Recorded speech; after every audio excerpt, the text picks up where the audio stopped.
It's just great to be here. Thank you so much, Stephanie. It's such an exceptional place. I guess that's not news to you since you all live here. But I've never been here. Spent a lot of time in places like Baghdad, but I've never been to Arkansas. It's funny. I about 10 years ago, for the first time, I went to Texas. Actually, it was a little longer. I went to interview Governor Bush before he ran for president. I was the education writer for the paper. And I remember I had never been to Texas, and people looked at me with such pity. They just couldn't believe that I'd gotten through 40 years of life and had never been there. I'll try to talk for about 30 minutes and then be happy to do 30 minutes of Q&A where you can talk about whatever we like. Before I came here, I was talking to an Israeli friend who said, "So you're going to the United States, what are you going to do?" I said, "Well, my father's turning 90, and I'm also going to give a few talks." And he said, "Whom are you talking to?" I said, "A mix of people. I'm talking to some college students, I'm talking to some general, I'm talking to some Jewish groups." And he said to me, "Well, you tell those college students that Israel is not a racist, apartheid, fascist state." I said, okay, I will. "And what shall I tell the Jews?" "That it is." Now, I tell you the story partly because it actually happened, that it was pretty funny, but also because, to me, it's all about the relative nature of truth and falsehood in this conflict, and generally in a lot of part of journalism, but in particular this conflict, which has such a black and white nature to it in the eyes of so many.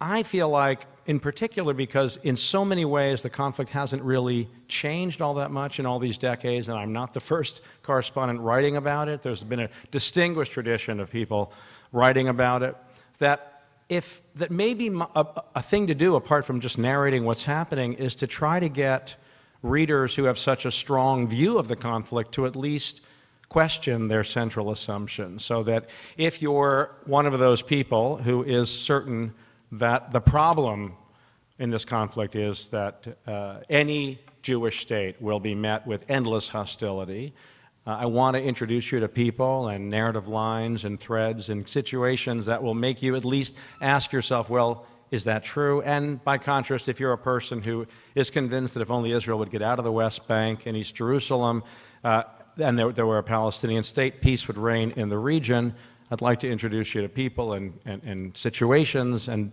moments in which you'll have to say to yourself, well, maybe even that isn't the perfect truth. In other words, in this kind of world of black and white, I traffic, or I try to traffic, in gray. And it turns out that it's an excellent way to get people to hate you. And I must say, in 3.5 years, that has been an exceptional moment of success for me. There are two contradictory things, I think, that a foreign correspondent wants to tell his or her readers at any given time. One is the people here 6,000, 7,000 miles away from you. They may look different from you. They may be a different religion and speak a different language, but they love their children. They like action movies. They laugh at funny movies. They like ice cream. In other words, they're just like you and me. They're people. The second thing, however, is exactly the opposite. And that is that if you think that by knowing that the people who live here love their children and laugh at funny movies and like action movies and like ice cream and so on, that knowing that they're people is all you need to know, let me tell you, you're crazy. These people are completely different from you and me, and their assumptions and their cultural cues are different, and you and I need to try to understand what those are if we're going to understand the conflict and how they're behaving. Generally, in this country, which is very pro-Israel, the assumption is that Israel gets a raw deal in the media. Certainly, the Jewish groups I speak to, this will not shock you, believe that. And part of what I want to tell you and them is that everybody gets a raw deal in the media, right, Governor? It's not about Israel. And in a certain way, it's not even about journalism. It's sort of how we tell our own stories. First of all, if I had a computer here and I could open to the world a section of the New York Times and show you what's written about Europe and what's written about countries in Africa, India, and so on, and China, you'll see that we don't specialize in good news. It's just not what we do. It's not the role of journalism. We're here to talk about tension, problems, difficulties. The truth is, even we write about New York City. We don't write about 1 million people going to work, going home and having dinner with their family. We write about the guy who got shot in the face and thrown in the East River. And then it seems like, well, why are you writing about that? Because that's what we do. And what I would say to you is it's not just that's what journalists do. I think it's how we tell our stories to ourselves. Journalists aren't smart enough to make this up. If you think as an example of going for a week vacation to Italy, and you eat beautifully and see phenomenal churches and art, and then on the 7th day you get beaten up and robbed, for the rest of your life, that's the week you got beaten up and robbed.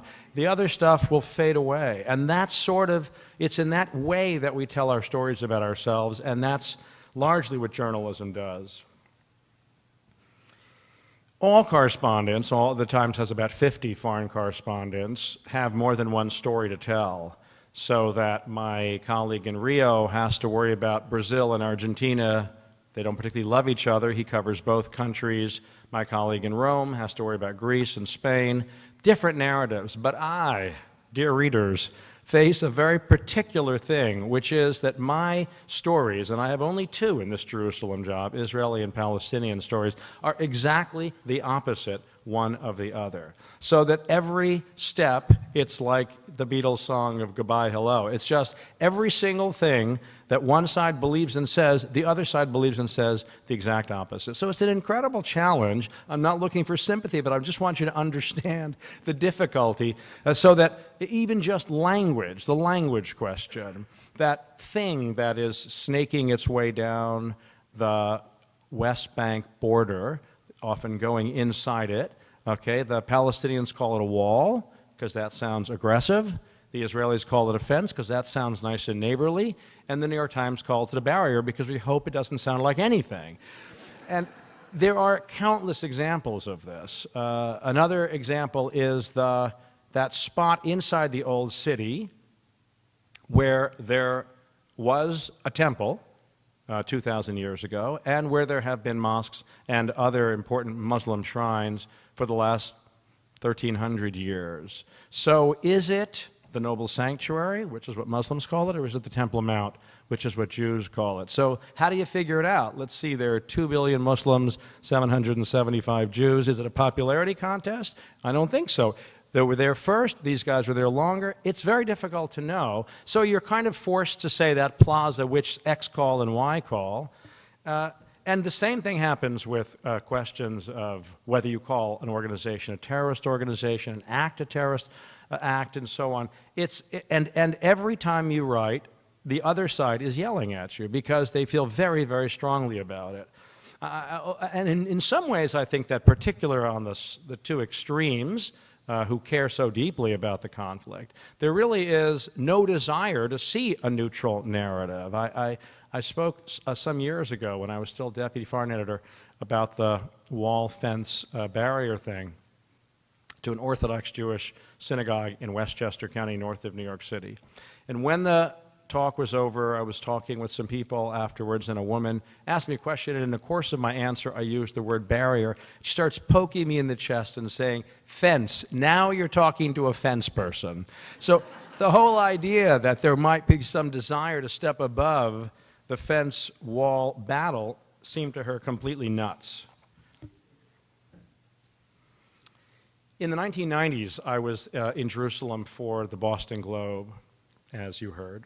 And at that time, Shimon Peres, who's today the president of Israel, was a minister. I think he was the foreign minister, published a book with the title The New Middle East.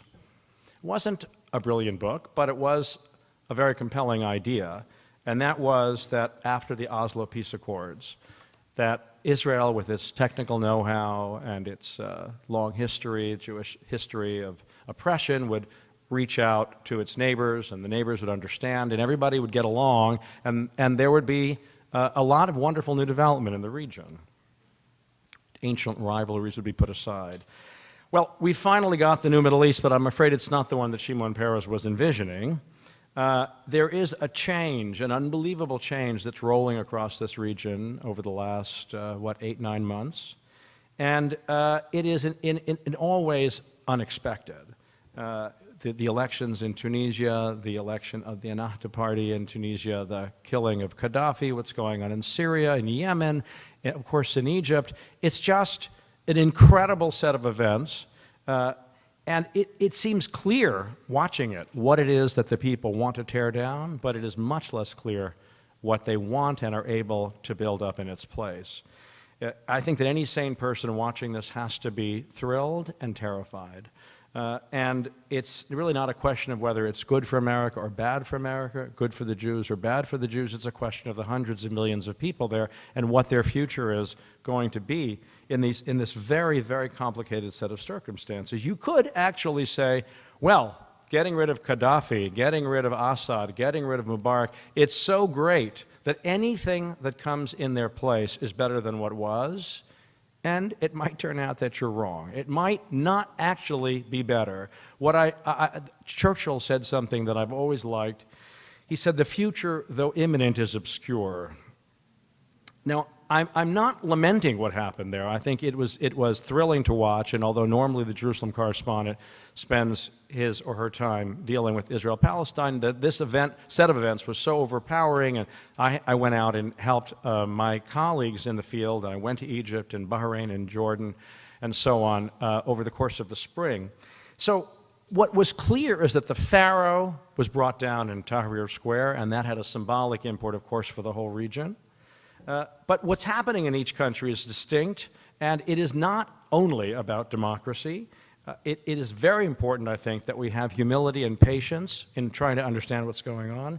And it's generally not, there hasn't been a lot of either in trying to figure it out. Obviously, it's a push for democracy, but there's a Sunni-Shia question. In Syria, there's a Sunni-Alawite question. And then there is, I think, the most important factor here, or anyway, the second, if not the first, and that is the failure of the economies of these countries over their past years. And the reason that people have decided to rise up is in order to gain more economic opportunity. But of course, in the course of these revolutions, economic opportunity has not grown, it has decreased, only adding to people's sense of frustration. There's a soaring youth population. And of course, it's partly about the internet and the way information has been able to be exchanged. And in a place like Libya, with only 6 million people and just barrels and barrels of oil, just the lunacy of this man who was in charge for 4 decades, who couldn't even pave the roads or set up a phone system. And now we'll have to see what's going to happen. Again, it might be great, but if you read today's paper, militias are already saying, well, we're not really sure we want to give up our arms in the name of any kind of central government. So I think that we're going to have to really be careful in trying to figure out what this means. To me, because I spent a lot of time in the Arab world in the 90s going to these countries, the core development, the thing that has been most striking to me is that fear, the fear that characterized life in these societies has suddenly melted away. And that's an unbelievable development. There's this amazing, horrible monument to Ba'ath victory over Iran that's in central Baghdad, which are these 2 arms crossed there. The arms, of course, modeled lovingly on the great leader's arms himself. And when I first went there to Baghdad, I hired a driver, and we were driving by, and I asked him to stop so I could visit this place. And he said, I can't even slow down. I'll get arrested. I might even get killed. Whether he would have been killed for slowing down at a monument for the Ba'ath Party, I can't tell you, but the level of fear was so overpowering. And I saw it in Syria, and I saw it even in Egypt, and that is gone. What has happened is the tiger is out of the cage. They've pulled back the curtain, if you like, and they see the Wizard of Oz, and he's a joke. He's an old guy with shoe polish in his hair and $50 million in his kid's account in Switzerland. And it is infuriating, and it is terrifying. The question is, what's going to ride this tiger? And I think that's what we have to try to watch in each country. The big fear, or a big fear, is that it will be a force that's anti-Western, that's anti-modern, a force like Islamism. It could happen. The first election did produce the election of an Islamist-style party. The question is this party more like AKP in Turkey, which is more moderate in its Islamism, and it is in many ways a modern party, or will it evolve into something still more deeply fundamentalist? And I don't know the answer to that. I think it's clear that Ennahda is not, the Tunisian party, is not a hard Islamist party, but my general sense is that these parties, and you see it even in Israel, the National Religious Party, which began in the late 1940s as a very moderate party, is today the hardcore right pro-settler party.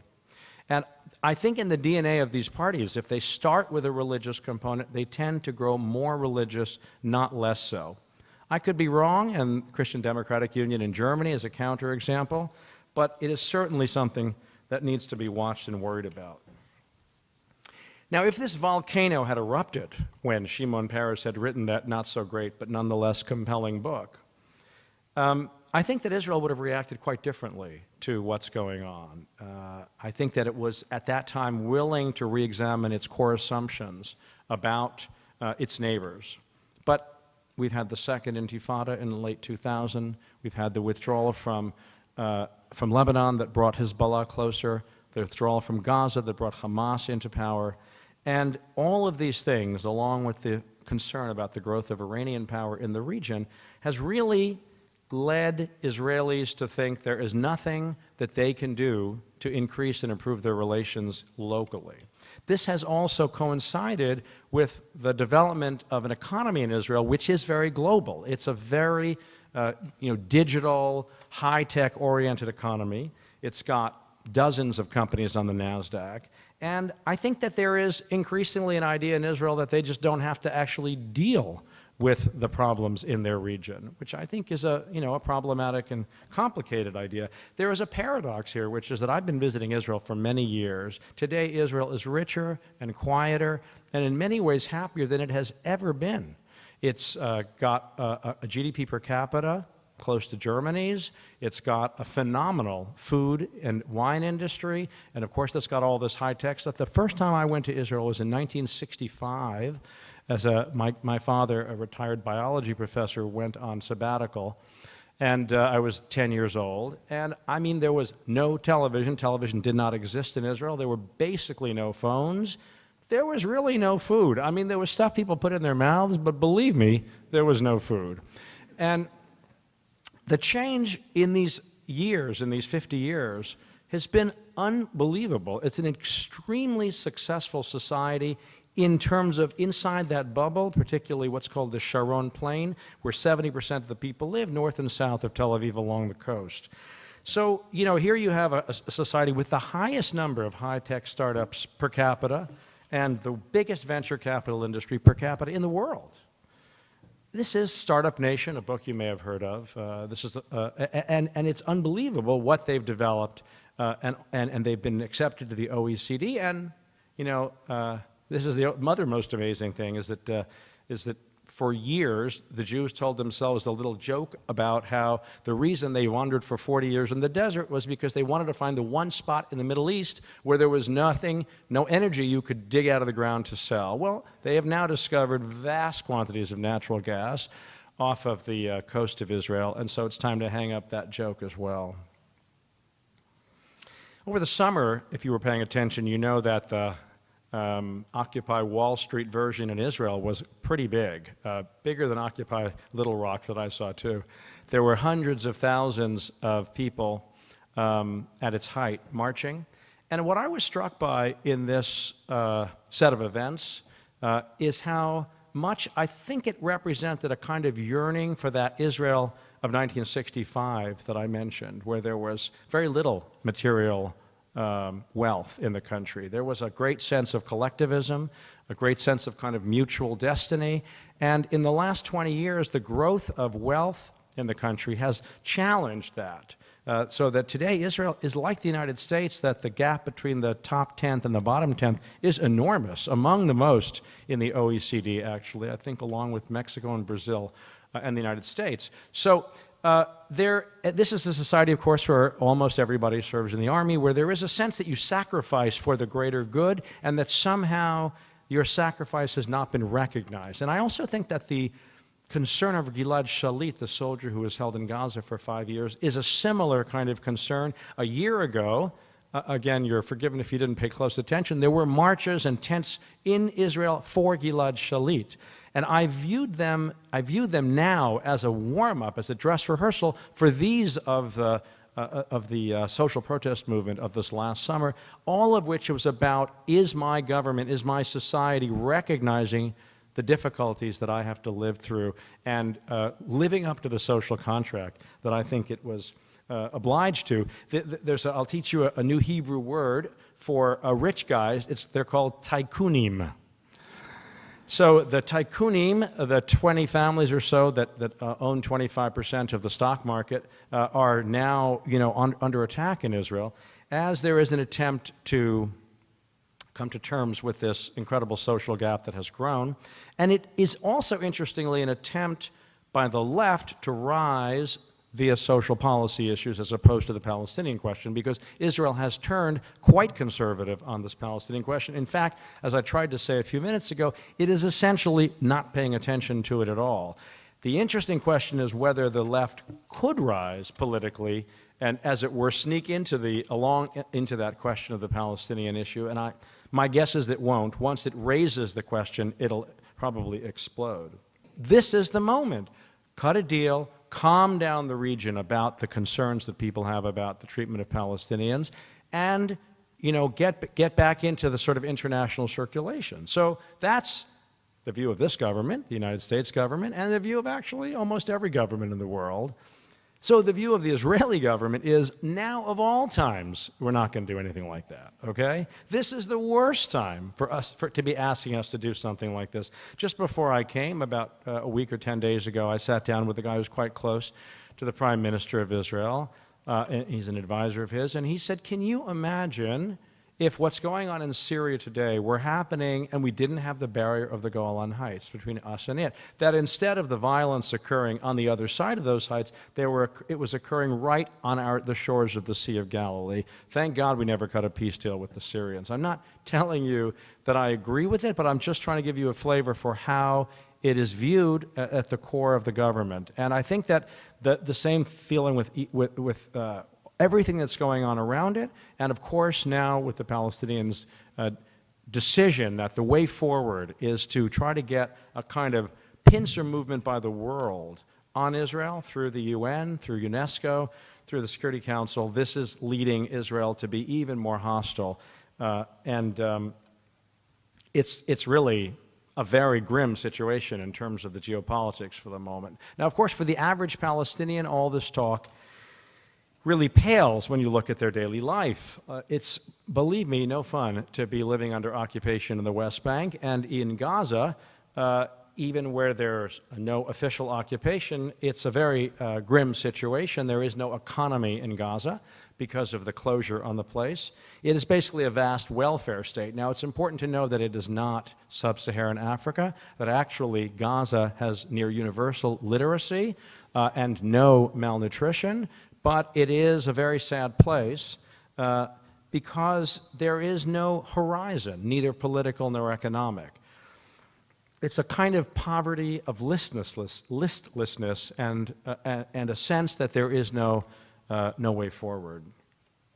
The prisoner released last month was both a result of this Arab uprising business in the sense that the changes in Syria were freaking out the Hamas leaders, worried that they're going to have to move, and drawing them closer to Egypt, which was pushing them to cut a deal. And also, they showed greater flexibility on certain elements of this deal. But it's also going to change. It's a kinetic process. It is a result of what's going on, but it's going to add to those changes. And almost certainly, it will increase the power of Hamas in the Palestinian movement, decrease the power of the Palestinian Authority and Fatah of Mahmoud Abbas.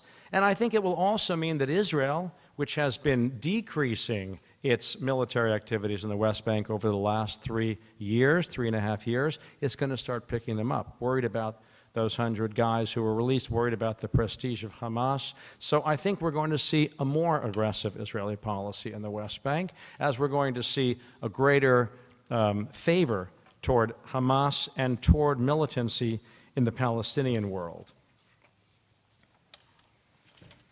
So I'm afraid that I have no hope whatsoever that the Palestinians and the Israelis are going to sit down soon and negotiate further on a two-state solution. I'm going to make 2 points about this, and then I'll wrap it up. The first is that each side has an illusion that time is on its side. The Palestinians say, every year the world is more on our side. Look at our efforts in the UN, now we're UNESCO, now we'll go to the International Criminal Court, International Court of Justice, and we will, as I said before, start eventually to squeeze, not start eventually, but we are now doing so, the Israelis, who will then have to respond because, damn it, it can't go on like this. And the Israelis, I think, they look around and they say, you know, really this whole negotiation thing has been kind of a loser proposition. What's really worked for us for 100 years is putting one foot in front of the other, taking care of ourselves, building an iron wall, as Jabotinsky, the phrase that he used, the great revisionist Israeli political philosopher, and that's really how it's worked, and that's what we'll have to keep doing. Whether it's in the West Bank or around Jerusalem or not, we're gonna make this work. And these guys, they always screw it up, and they'll screw it up again. So that's I think, the time illusion that each have. The other thing is that each, in recent years, in the last couple of years, has made a demand of the other that the other has said, wait a minute, that's new. Why are you making that demand of us? So the Palestinians are saying, we're not going to sit down with you unless you freeze settlements. And the Israelis say, wait a minute. Well, I mean, you've been sitting down with us for 20 years without frozen settlements. If you're asking for this now, it's because you don't really want to sit down. It's because you want to put an obstacle in front of us. And the Israelis are saying, you know what?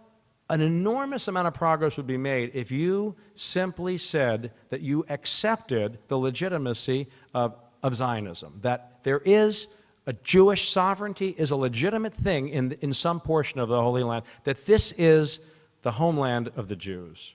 And the Palestinians are saying, well, we've never asked that about us before. If you're asking that of us, it's completely ridiculous. You're obviously doing it to just throw one more obstacle in front. And I, as an outsider, would say that each side actually is not doing it in order to create an obstacle. Each side actually has looked back over the last decades of failure and said, that's the problem. The problem is we should have asked for a settlement freeze. The problem is we should have demanded that they recognize Jewish sovereignty, because at its core, we can't have a two-state solution unless those things are recognized. There has to be a Jewish state, and there can't be a Palestinian state with settlements. So, and then finally, I would say something else, which is that really, in its DNA, in its core, neither national movement has been particularly focused on a two-state solution ever. If you look at what the Palestinians did from the very beginning, which was to put hundreds of thousands of people in refugee camps in Gaza, in the West Bank, in Syria, in Lebanon,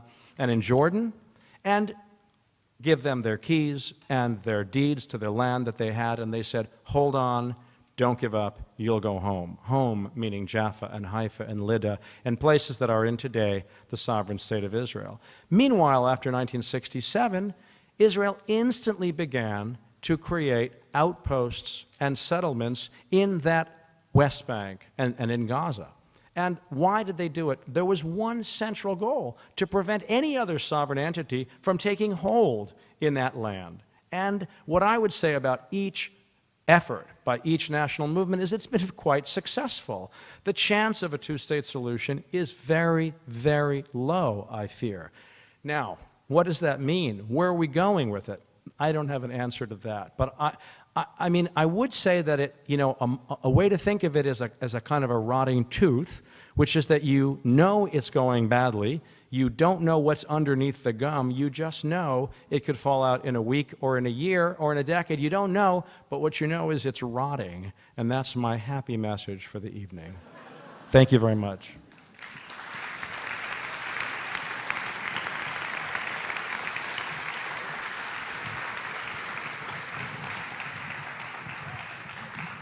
All right, we have time for some questions. Would you please raise your hand and then wait till the microphone gets there? Yes, we have a question right up here. To what extent is Prime Minister Netanyahu radicalizing this? To what extent is he just following the movement to the right? Those are great questions. I think that the arrival of former Soviet citizens, about 1 million in the course of a decade or more, has had a big influence on the politics of the country. They don't come with a particular penchant for compromise.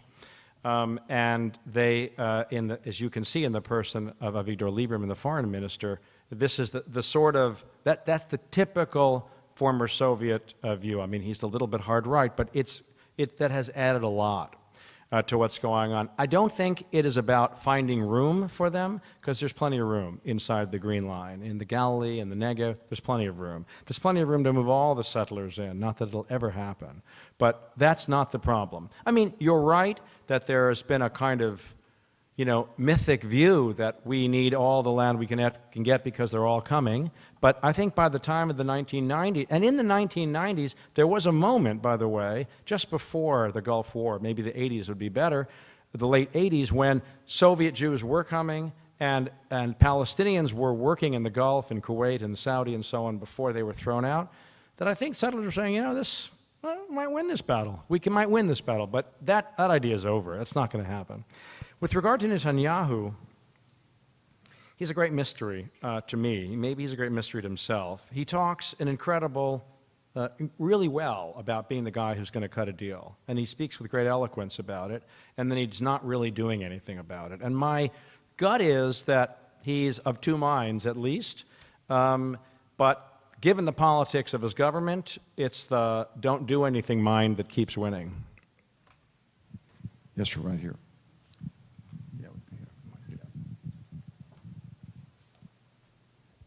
Oh, I was just wondering, I had heard an Israeli friend say that he felt the biggest problem in Israel was not between the Israelis and Palestinians, it was between the religious and secular Jews, and I was just wondering if you had any perspective on that. Well, I used to think that too. That is to say, when I first went there as a reporter in the 1980s, I thought this is really the explosive issue, the secular religious divide. And it is a very important challenge for the society to come to terms with. But I don't think it's an existential problem. And I do think what has struck me is, despite the fractious nature of Israel, and it is fractious, religious, secular, people from the Middle East, people from Europe, it's not a society it's not Norway, okay? It's a society where there's a lot of yelling going on.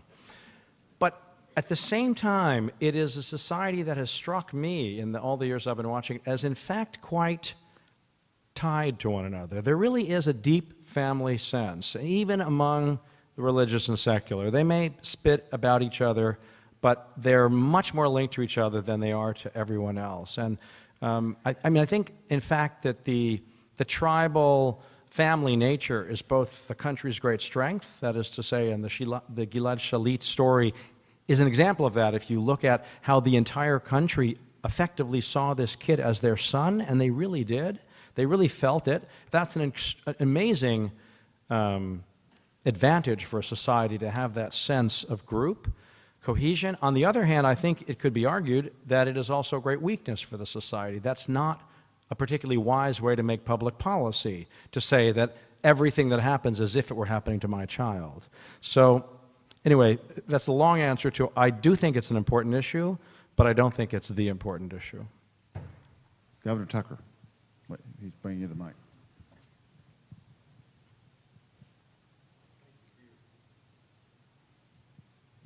Thank you for your excellent remarks. In 1966, a year after your 10-year-old visit, I was a student at American University in Beirut and visited the refugee camps in Lebanon. The public policy of Lebanon was to, in many, many ways, devised to assure that neither males nor females who were refugees could be assimilated into the Lebanese society. The camps that I visited were as squalid and awful in every possible way, from sewer to violence, as one could imagine. Clearly a policy agreed upon between the political leadership of Lebanon and the political leadership of the refugee population to assure that these people would have no place to go other than back to Israel. I've not been back to those camps in all these years. What is the current status of those camps in the surrounding countries and of the leadership of those countries' willingness to do something to assimilate them into their country rather than just force them to return to Palestine or Israel? Well, you described it very well. The camps in Lebanon and actually the Palestinian situation in Lebanon still remains particularly egregious, in which Palestinians who've lived there now for these 50 years do not have the right to own land, do not have the right to be lawyers, doctors. I mean, it's a really awful situation for them, much more awful than it is in Jordan, where they do have passports, even if they live in a camp. But generally, the idea of the right of return, that Palestinians should go back to their homes, remains central doctrine across the Arab world and across the Palestinian landscape. I mean, I just read a poll yesterday, I think, of Palestinian public opinion, and 90% of Palestinians consider it to be a fundamental right. Now, you know, one more reason to not expect a deal tomorrow. You could, I mean, to sort of move on to the slightly more hopeful way, you could argue that everyone understands it's an issue. Just as Israel wants to hold on to Jerusalem, it's not going to be able to hold on to Jerusalem. These guys are not going to be able to go back to their homes. A deal is going to have to be struck, and it requires leadership. And I think the other problem is that we're in a terrible crisis of leadership across the world, but certainly in the Middle East. We'll let them in. Zero. I mean, at the moment. They would have to be part of some global pact that involves a two-state solution in which they were given money.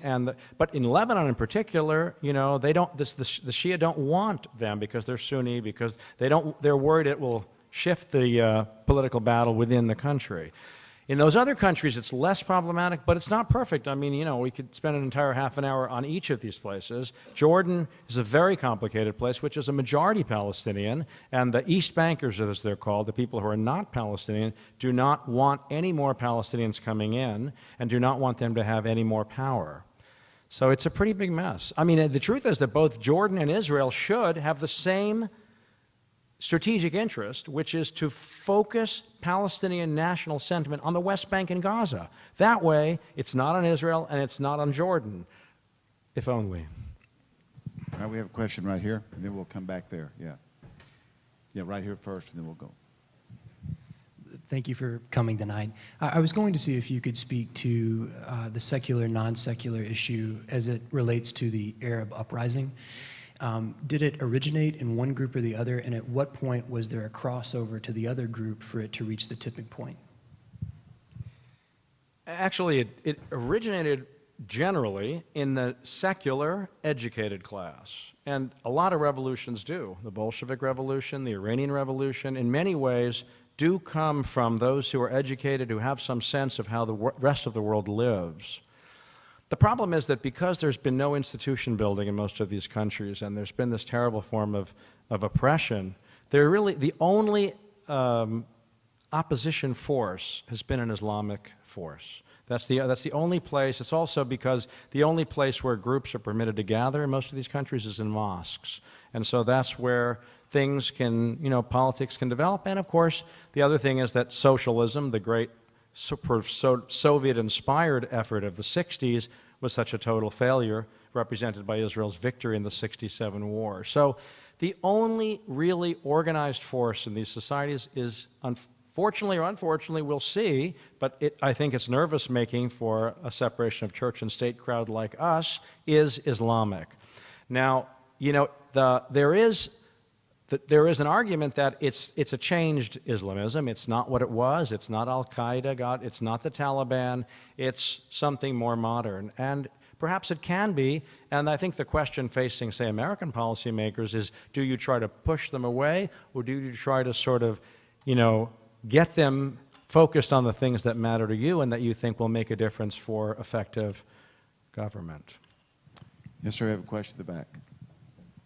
Yeah.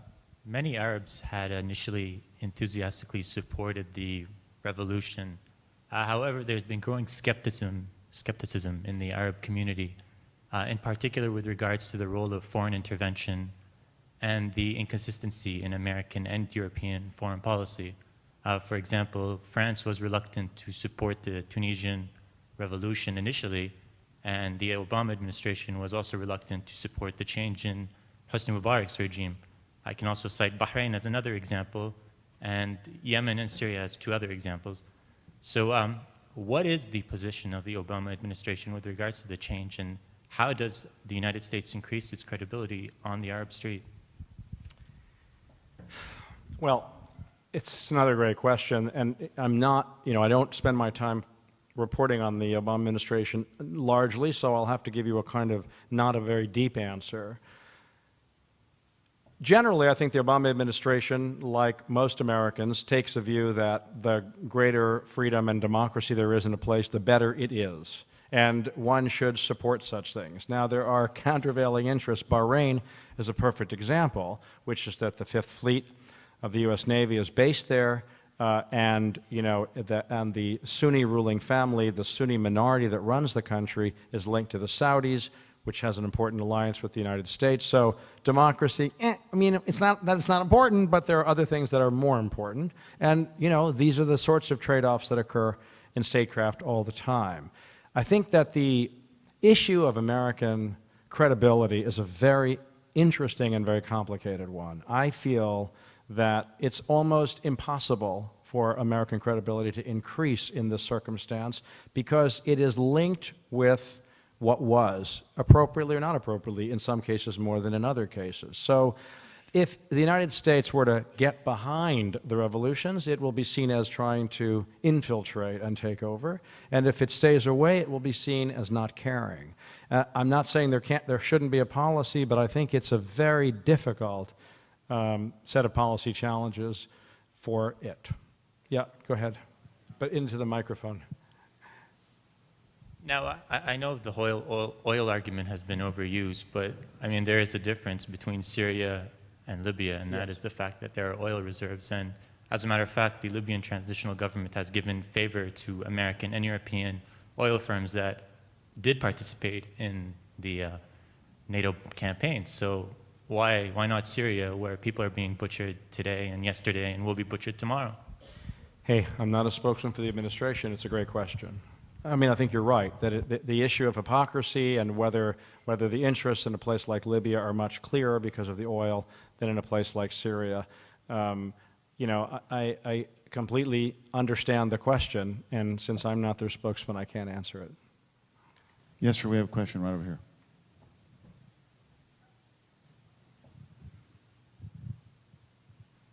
It seemed like, I believe it was, I lose track of time, earlier this week, late last week, Assad came out and was basically saying, the West, keep out of all this. And it seems like in the past with all of these Arab uprisings, anytime a leader comes out and says something like that, the revolution is succeeding. What is your sense of the current state of the revolution in Syria? Are they feeling even more threatened now than ever before, or do they feel like they have it under control? The Syrians have not allowed reporters in. It wouldn't have been me, it would have been my colleague in Beirut, Anthony Shadid, who's a wonderful correspondent, who was allowed in for sort of a half a day 3 months ago, but other than that, not at all. It's very difficult to read what's going on. In the last couple of days, the Syrian government has agreed to an Arab League offer to mediate, which suggests that they're not fully in control, that they're worried about the situation. Syria is a complicated place because it's an ethnic minority, the Alawites, about 12% of the population that the Assad family is part of. It feels that he can't last. That's sort of how it feels. On the other hand, it does feel, and I think it was Sky News, someone did get in for maybe a week, and I was watching, and within Damascus, there is still support for Assad. There's Christian support, there's upper class support. He's not a dead duck the way Gaddafi was. I wish I could give you an answer. I'm an observer of this set of events just as you. I think it would be foolish for me to tell you that I knew what was going to happen. Caroline, you got a question right here.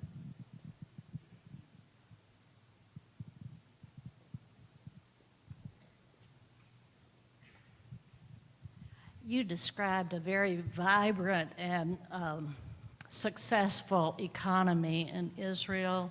So my question is, are the billions of dollars that we send to Israel really necessary for their ability to buy weapons back from us? No. I think that it's probably the richest country getting American aid. There are not many members of the OECD that get vast amounts of American aid. And in this particular budget environment in this country, I would not be shocked if this question was raised. But because there is such a gut emotional attachment to Israel, my guess is that the money will be untouched. Israel is happy to get the money. I mean, if you talk to them about what they need the money for, they will tell you, but it's clear that they don't need the money, okay? It's also clear that international relations, like human relations, are not all about interests. They're about emotions. People get, linked into relationships, into sort of duets and dances that are not necessarily the healthiest. Ladies and gentlemen, let's give Ethan Bronner a round of applause. Good job.